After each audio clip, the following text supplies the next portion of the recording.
US President Donald Trump's plan to resettle Palestinians from Gaza in Jordan is a recipe for radicalism.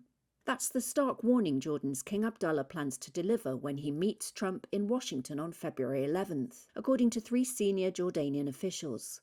Relocating the Palestinians will spread chaos through the Middle East, he'll warn, threatening Jordan's peace treaty with Israel and even the kingdom's existence. Trump's plan sparked protests in the Jordanian capital Amman on Friday. Abdullah said this week he rejected any attempts to annex land and displace Palestinians. One source said he'd made a flurry of calls to regional heavyweights Saudi Arabia, the United Arab Emirates, and Qatar to muster support. Jordan absorbed more Palestinians than any other state after Israel's creation in 1948. By some estimates, they make up more than half of its population of 11 million. Trump announced a plan on Monday for the United States to take over Gaza after resettling the Palestinians in neighbouring countries. A White House briefing on Monday modified that idea, saying instead that Palestinians would be temporarily relocated for the rebuilding process.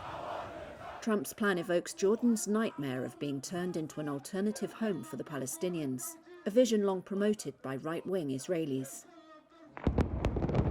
Amman fears it would pave the way for the expulsion of 3 million Palestinians from the neighbouring Israeli-occupied West Bank, where violence has surged.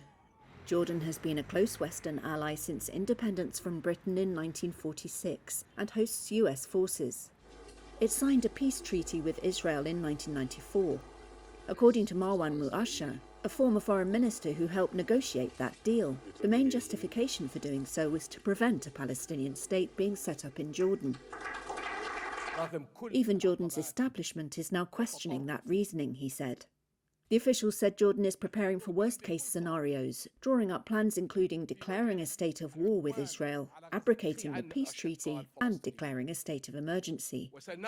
Jordan is also a top recipient of US military and economic aid, to the tune of about $1.45 billion a year.